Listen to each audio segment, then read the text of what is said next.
que de a poquito el Uruguay se va despertando al igual, o por detrás, pero en fin, va por el camino, de tomar conciencia de la importancia del cuidado del medio ambiente. Tenemos ahora un Ministerio de Medio Ambiente que no tuvo recursos en su momento, pero bueno, fue una señal de vamos a empezar a prestar atención a estos temas, ¿no? Y la cosa sigue evolucionando tanto que hay un proyecto de ley que se está manejando sobre delitos ambientales, que tuvo un gran apoyo en la comisión, pero bueno, por alguna razón después en el Pleno empezó a tener objeciones o intentos de modificación por aquí y por allá.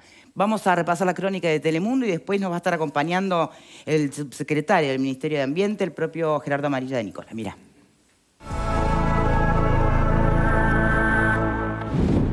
El Senado dio media sanción al proyecto de delitos ambientales. La sorpresa fue que en una iniciativa que se anunciaba tendría unanimidad, legisladores del Partido Nacional pidieron que volviera a comisión y algunos se retiraron de sala al momento de votar. Sin embargo, se aprobó. La ONG Coendu cree que es un avance, pero plantea cambios al capítulo 2. Por ejemplo, los artículos 1 y 2 que tipifican como delito la caza, la pesca y la tala y la destrucción del hábitat solo en áreas protegidas. Somos de los últimos del mundo y de los últimos de Sudamérica en cuanto a protección de nuestro territorio, teniendo poco más del 1% protegido. Entonces, tipificar penalmente la caza, la destrucción, la tala, el desmonte en áreas protegidas es algo... Es lo mismo prácticamente que no hacerlo, porque ya de por sí hoy esas actividades se dan en su enorme mayoría en el 99% del territorio que no es área protegida. También cuestionan el artículo 3 que tipifica como delito ambiental el tráfico solo de las especies incluidas en la Convención Internacional de Especies Amenazadas. Bueno, bienvenido, ¿cómo le va? Muy bien, Muchísimas gracias por acompañarnos. Un placer. Primero, arrancando a nivel más macro, ¿no? Hoy en día, actualmente, ¿qué está más amenazado en nuestro país? ¿La tierra, el agua de los ríos, los océanos?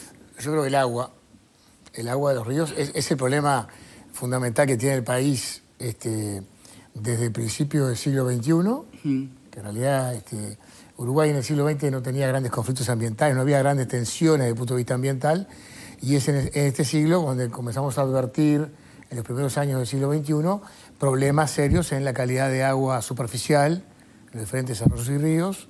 Hay un estudio interesante de la agencia japonesa, la JICA, que comenzó a analizar en el 2004 y hizo un estudio muy profundo donde advirtió que teníamos serios problemas de contaminación en todas las aguas superficiales del país. ¿Eso cuándo fue ese estudio? Empezó en 2004 y fue hasta el 2008 más o menos. Fue un estudio muy interesante y que puso de relieve un tema que habíamos descuidado, la calidad en las aguas, también vinculado a alguna tecnología que comenzó a aplicarse, sobre todo en la agricultura. Claro. La agricultura se hizo en forma intensiva en un territorio donde generalmente no llegaba. Antes estaba muy acotada al litoral y se extendió casi a todos los departamentos, y eso generó un impacto importante sobre los suelos y generó un impacto en las aguas, ¿no? Sí. Y por más que después se regula y se impide o prohíbe la utilización de determinados químicos y demás, por más que Uruguay suscribe a tratados internacionales, siempre está esa sensación, y le pregunto porque tal vez no sea sensación, sea una realidad, lo que sería aún peor, de que acá siempre terminan colándose las grandes empresas haciendo esa trampita y usando lo que no deben, y se señala al productor que usó una vez, no sé, determinado producto para fumigar o lo que fuere. ¿Hay algo de eso? Sí, en Uruguay, en realidad, gran parte de la contaminación que se advirtió en estas cuencas es lo que se llama contaminación difusa, que realmente no se sabe bien el origen de la acumulación que se da en la parte de agricultura, pero también en las ciudades, alguna contaminación no regulada o no controlada de algunas industrias. La mayoría de las industrias están controladas y reguladas por el Ministerio de Ambiente, lo que era antes la DINAMA, pero puede haber también alguna situación no regulada o que escape, digamos, a la norma. Y lo que está pasando es que en realidad estamos llegando a un momento en el que hay una actuación importante de la administración en lo que son las sanciones que tenemos hoy, que son multas. Bueno, ahora vamos a ir a eso. Sí. Entonces, claro, lo que pasa es que estamos llegando a un momento en el que pasa esto. Capaz que hay algunas lógicas que terminan lo que pasó en otros países del mundo, ¿no? en la ecuación económica, a veces... Pago la multa y sigo trabajando. Pago la multa Claro. y sigo contaminando. Lo que no puede por ahí hacer Exacto. un individuo. Exacto, porque antes el principio era que contamina paga, un principio Sí. de derecho ambiental, pero claro, terminó... Pero siempre es como con una posterior la trampa. consecuencia. ¿Eh? El que contamina paga. Sí, pero ya contaminó. Exacto, y además en la ecuación económica hay industrias y Que la sostienen. grandes emprendimientos que dicen, bueno, lo ponemos dentro de la ecuación económica, Exacto. seguimos contaminando y seguimos pagando y lo tenemos como un insumo más. Exacto. Bueno, ¿y qué tiene este proyecto que podría ponerle coto a eso? ¿O no tiene nada para eso?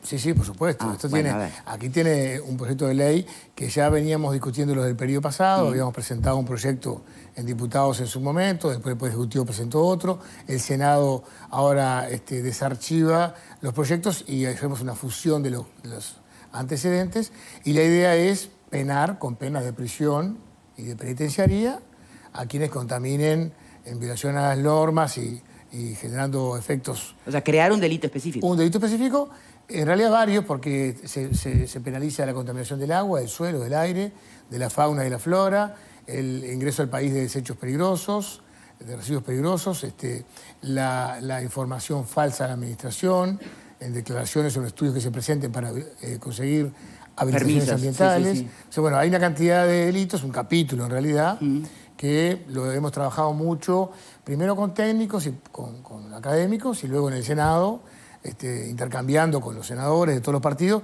en un clima muy bueno en el que todos entendíamos que había que avanzar en este sentido, ¿no? Bien.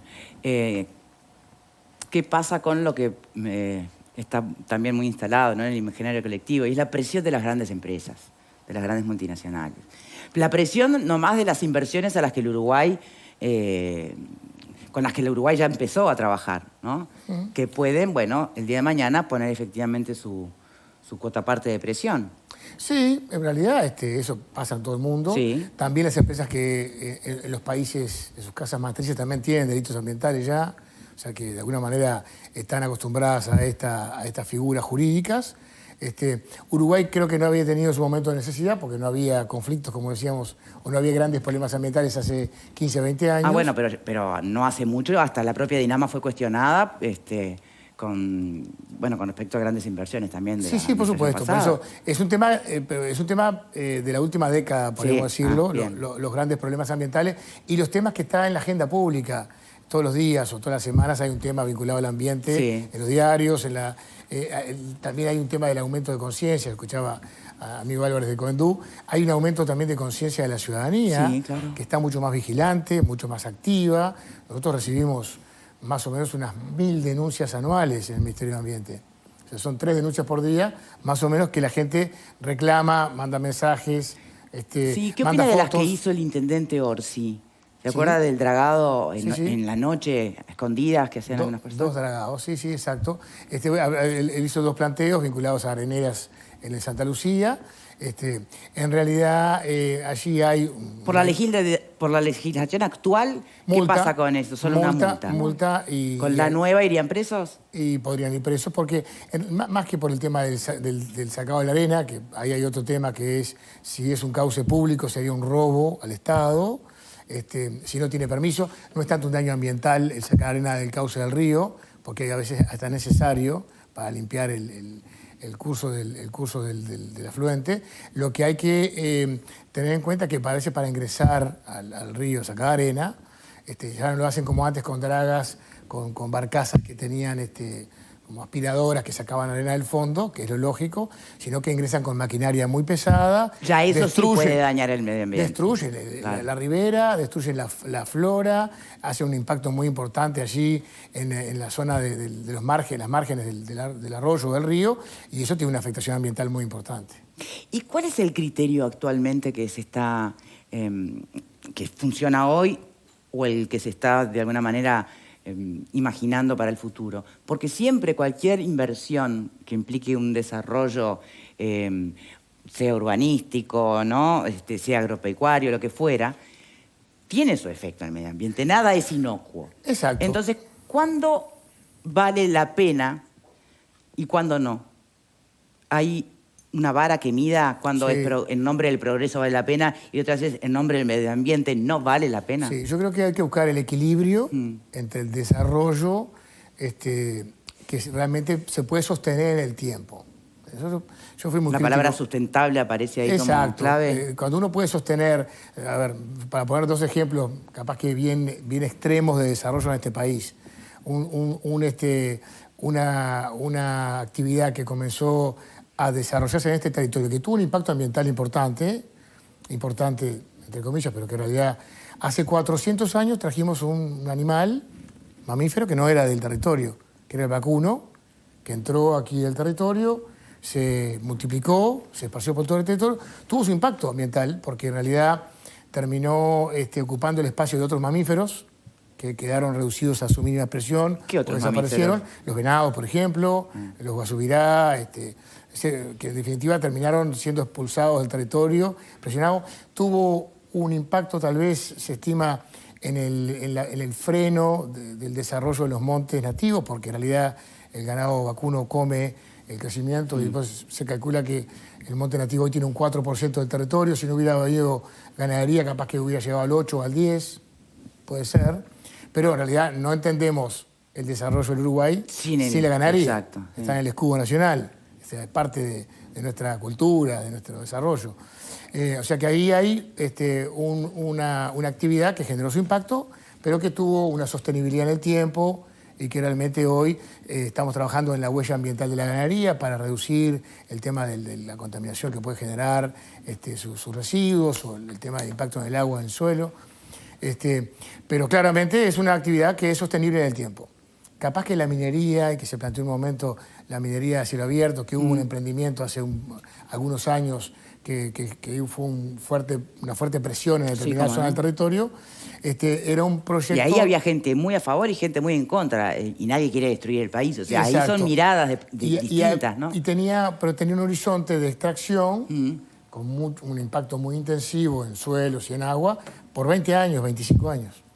Entonces, claro, ahí no era sostenible en el tiempo, era ir a hacer un agujero en el territorio, sacar todo el hierro posible, llevárselo y dejar allí un impacto ambiental que además conllevaba también un impacto social, porque había una cantidad de productores en la zona que tenían conflicto con esta actividad, había un impacto también social y de gente radicada en el campo que se iba a tener que ir, que generaba... Bueno, pero eso siempre, ¿qué emprendimiento por supuesto. grande no tiene que lidiar con el conflicto de las realidades individuales? Yo creo que hay que buscar el equilibrio. Hay que buscar el equilibrio y entender que el concepto de la sostenibilidad es un concepto que tiene que estar en cualquier proyecto tenido en cuenta y por supuesto que tiene que ser evaluado el proyecto y adaptado también a la realidad nuestra, que es lo que pasa.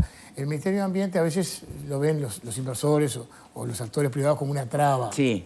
Y nosotros lo que hacemos, y lo hablamos con los técnicos del Ministerio estos últimos días, con todas las cuestiones que le ponen información complementaria y le piden a las empresas modificar los proyectos y adaptarlos, terminan mejorando los proyectos. Desde el punto de vista muchas veces, no solamente del comportamiento ambiental, sino hasta a veces hasta del desempeño económico, termina siendo a la larga mucho más rentable un proyecto que tenga todos los cumplimientos de normas ambientales, porque después lo que está pasando también en un país como el nuestro, que es sobre todo exportador, todo lo que exportamos también tiene que tener una certificación, desde el punto de vista de cómo se produce, qué impacto deja, cómo trata al agua, al suelo, a la biodiversidad, qué contaminación emite la atmósfera. Son todos elementos que después son tenidos en cuenta a la hora de que los clientes compran el producto final en los grandes mercados, ¿no? Bien. No sé si vamos a tener tiempo para hablar de la inversión en nitrógeno verde, que es la gran noticia también que está dando vuelta, pero vamos primero a liquidar las preguntas sobre este proyecto de ley en concreto. Alfredo. Sí, yo discrepo con Amarilla en que el tema ambiental es del siglo XXI. Vamos a entendernos, está en la agenda en el siglo XXI, pero antes existió el tema de la contaminación de las napas freáticas en todo lo que es la ciudad, lo que es Ciudad de la Costa, Rocha, etcétera, porque los pozos negros eran sin fondo. El canal Andrioni que se hizo en la dictadura, que contaminó toda la costa. El tema de la plombemia, que el tema de las carnicerías que había en Carrasco. ¿Se acuerda del Arroyo Carrasco? Que era una cosa que era... Yo de chico, usted es más joven, pero yo de chico me acuerdo de eso. Es decir, y ni hablemos del Miguelet y todo, y el Santa Lucía. O sea que el tema ambiental no es que no existiera, no había conciencia y por lo tanto no había legislación. Me parece que eso es una cuestión. Ahora está en la agenda, entonces ahora preocupa y está bien. Dos cosas que me llaman la atención del proyecto. El tema de la cárcel a mí no me convence porque estamos buscando pena alternativa y vamos a tener cárcel. Yo metería multa más grande, clausura de empresas, es decir, penas realmente que la sientan para que los que contaminan digan no es pago y sigo, dale, ¿no? Es decir, realmente le cuesta mucho más. Y el otro tema es que hay ciertas cuestiones que no se incluyeron, como la pesca ilegal, los incendios intencionales, los humedales que se rellenan. Eso no figuran aparentemente en este proyecto de ley que se está estudiando y que son problemas que también suceden. Amarilla. ¿No?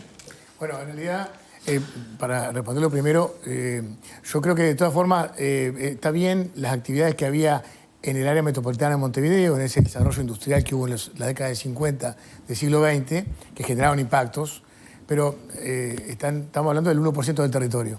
Sí, y el tema de la costa, Rocha, y el tema del desarrollo desordenado de la costa, que incluyo Canelones también, está bien. Lo asumo como temas ambientales de tensión, pero que estaba el 95% del territorio del país exento de esos temas. Distinto fue que en el siglo XXI, con el tema de las tensiones que se dieron incluso no solamente por la soja, sino también por el tema de la forestación, por el tema de las empresas productoras de papel, el tema de la minería, fueron emprendimientos que generaron tensiones en todo el territorio y que fueron mucho más abarcativos. Yo coincido que había temas puntuales, el tema de la plombemia que surgió en el 2002, 2003, pero todos temas que de alguna manera está bien, y el aumento de la conciencia también generó esas tensiones, pero son temas de la agenda del siglo XXI. Bien. Con el tema ¿Cárcel o más plata? Yo creo que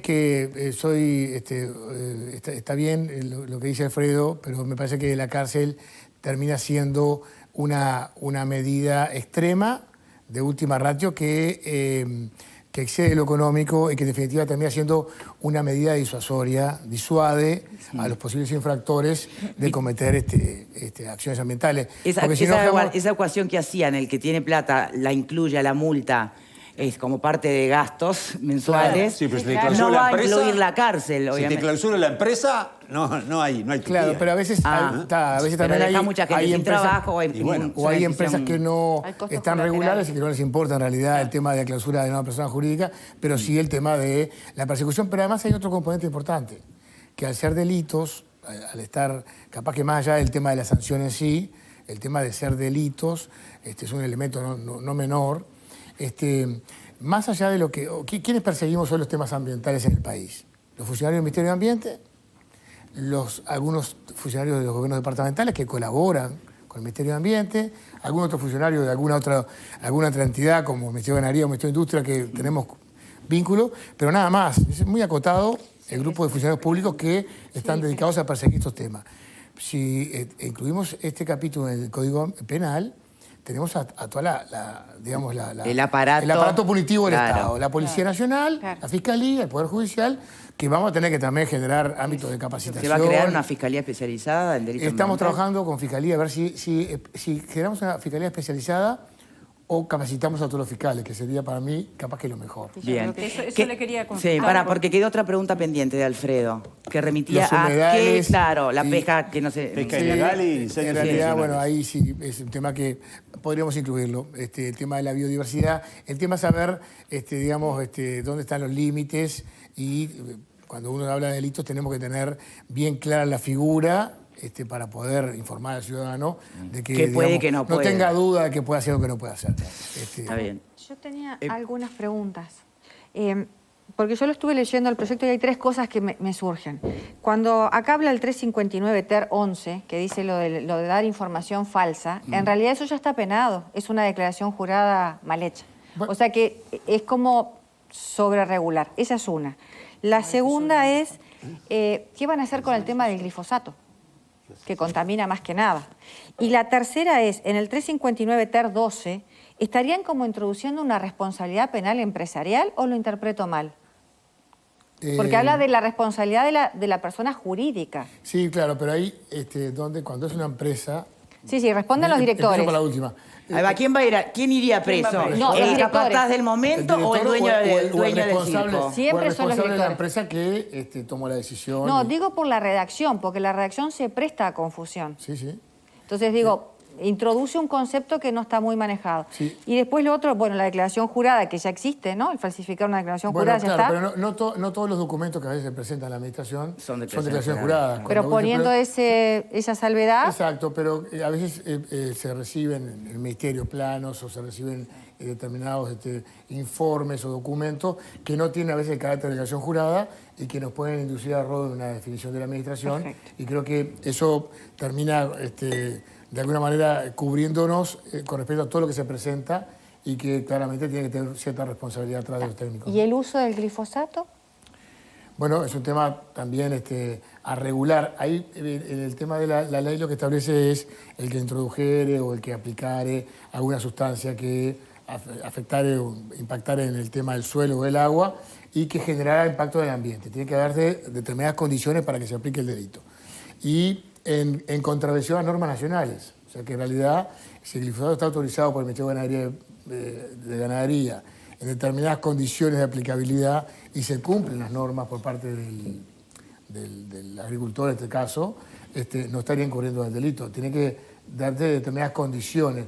Yo no soy un técnico que pueda decir que el glifosato en tal o en cual situación Pero está previsto en qué situaciones se puede usar. Entonces, te Exactamente. salís de esa raya, Y está. Lo que incurrirías pasa en es el que veo delito. difícil la fiscalización, porque en realidad el Claro. glifosato es, Creo que a es eso es va dañino. Verónica. a Iba ver. un poco a eso. ¿Va a existir una suerte de policía ambiental? Porque veníamos hablando de la seguridad, de todo lo que los policías ya tienen sobre sus hombros. Le vamos a tener que ¿Cómo va? agregar.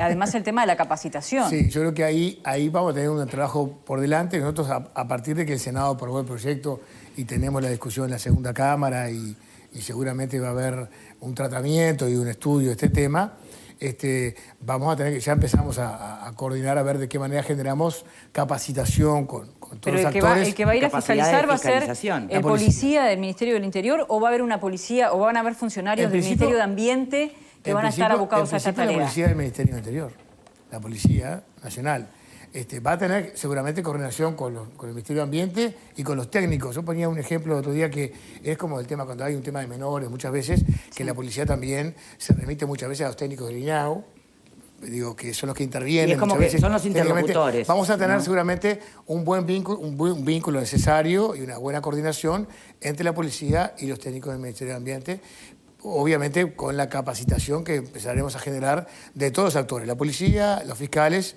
y los jueces, ¿no? Sí, porque me parece que lo que ustedes pueden ver no es lo mismo que puede ver un policía. Y no. Sí, por supuesto, claro.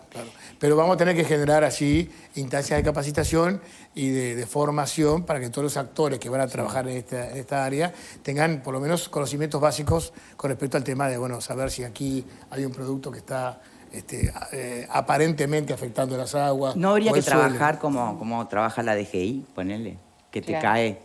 Sí, Y, una y inspección. hace todas las inspección. averiguaciones que necesita Una inspección, en la claro. competencia que tienen. Sí, claramente. Vamos a tener que trabajar en forma interinstitucional, digamos, a los efectos de advertido que haya una situación que pueda incurrir en una figura delictiva establecida en este capítulo e intervenir con la policía, que va a ser seguramente el primero que llegue, pero también los funcionarios del Ministerio que van a estar inmediatamente asesorando a la policía y a la justicia, ¿no? Y después en las pericias. Y vamos sí. a intervenir también, por Y supuesto. sí, Ahí es clave. Ahí es clave porque ahí, bueno, lo que tiene que ver con los laboratorios nuestros y los Ahí técnicos van a tener que hacer solamente los ensayos y los controles para Muestreos, claro. perseguir estas situaciones, ¿no? Fernanda. Sí, me parece muy positiva la visión que plantea Amarilla en el sentido de consideramos el ambiente, consideramos la producción nacional, consideramos los entornos de la comunidad, en esto de que no es una cosa o la otra, sino en pensarlo en armonía, obviamente cuidando y generando los equilibrios necesarios, que me parece lo más viable para lograr cuidar todos los aspectos, porque si no, no termina siendo... Cuando escuchamos a veces a algunos extremos plantear, bueno, o una cosa o la otra, no termina caminando en este sentido de protección que usted le está dando a todo este contexto, me parece muy positivo. Alfredo, tú mencionabas el tema de la creación de un delito. Vos sabés que yo no soy muy fan de la creación de delitos, pero en este sentido comparto el tema de la disuasión. Entiendo el argumento que se plantea de si termina siendo un tema económico, bueno, tú planteas alternativas como la clausura de una empresa, por ejemplo, pero también el subsecretario planteaba otra realidad que al final del día termina siendo que quien tiene más puede seguir dañando el medio ambiente y quien no, no. Entonces no termina salvaguardando el bien jurídico que acá se intenta proteger, que es el que se señalaba. Por lo tanto, me parece una buena cuestión en el sentido de disuasión, me parece clave. Y algo que quedó colgado, que era una duda que a mí me surgía, ¿cómo se asigna la responsabilidad penal en las empresas? Porque obviamente la responsabilidad penal es sobre la persona física. ¿Cómo se identificaría quién es la persona física titular, en este caso, de ese delito, cuando hablamos de la empresa? Ahí claramente creo que va a haber una asignación de responsabilidades al que toma la decisión, el director de la empresa, o al encargado de tomar la decisión de área técnica, e incluso al que cumple la operación material de tirar ese líquido de un arroyo o destruir ese monte en la ribera de un río. O sea, me parece que tiene que haber una distribución de las responsabilidades entre las personas que participan directamente. Esa definición clave me parece que justamente hace a la seguridad jurídica, porque hablando de un delito, a la hora de tipificar un delito, creo que eso es donde, más allá de todo el otro que no conozco, porque no es de lo que sé, sí me parece importante lo que tú estabas mencionando, asignar claramente las responsabilidades y quién sería el titular de... Sí, creo que es el artículo 13 que establece un poco las responsabilidades, o el 12. 359, bueno, en 12. realidad ahora con el número este, el número 12, cambió. Era el 12 en el proyecto original, que establece claramente quiénes serían los responsables, ¿no? Que se puso expresamente por eso, porque en realidad a veces cuando es una persona jurídica, yo me acuerdo un caso que sucedió en España, lo estudié yo cuando hice la maestría sobre el tema, y que una empresa extranjera que estaba actuando en España, que se rompió un dique, que el dique ese tenía una cantidad de lodos contaminados que afectó una serie de cauces que tenían biodiversidad y que tenían pesca. Y bueno, después, claro, había que buscar la responsabilidad de la empresa y nadie se hacía responsable, y una sociedad anónima, extranjera. Claro. Bueno, claramente acá hay que rápidamente regular eso y determinar bien claras las responsabilidades de la persona física. ¿Y cuáles fueron las objeciones que plantearon, sea Cabildo o algunos legisladores blancos, después en el plenario del Senado, ¿no? Bueno, lo que pasa es que yo creo que ahí faltó un poco de comunicación internamente en el Senado. No quiero,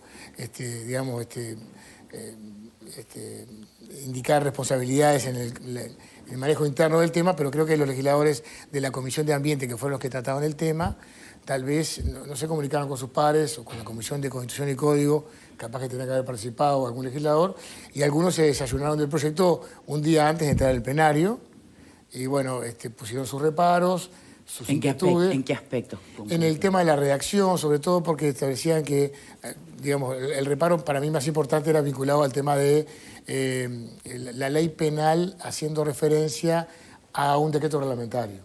Que decían que cómo un decreto iba a establecer el límite del delito y que eso podía dar determinadas inseguridades. Bueno, si no caemos en el famoso abuso de funciones que se ha pensado tantas veces en reglamentarlo y especificarlo. Pero de todas formas después, con la doctora Carmen Aciaín, la senadora Aciaín, que es profesora, de hecho, en la universidad, un poco llegamos a la conclusión y modificamos la redacción de que eran aquellas leyes de protección ambiental o sus decretos reglamentarios.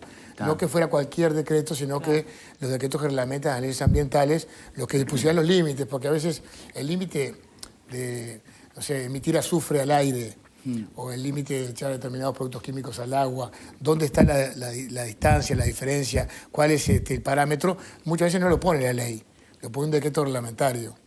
Entonces, ese decreto reglamentario es el que hace referencia a los artículos de este proyecto. Alfredo. ¿Tenemos en Uruguay la capacidad tecnológica o científica de analizar la contaminación que se pueda producir en diferentes circunstancias o todavía hay elementos que no se pueden? A mí me decía, por ejemplo, que ahora con el tema de la sequía hay lodos que se acumulan durante décadas y que tienen productos que son cancerígenos y que hoy por la sequía se está llegando a esos lodos incluso. Pero que no hay capacidad local como para analizar si eso es así o no. No tenemos. Tenemos y además hemos tenido ahora, en los últimos tiempos, incluso un poco por el desafío que supone el contralor de empresas como UPM, hemos tenido la posibilidad de adquirir algún equipamiento, algunas boyas que nos están mandando información remota, o sea, están en los embalses del Río Negro y mandan información cada 15 minutos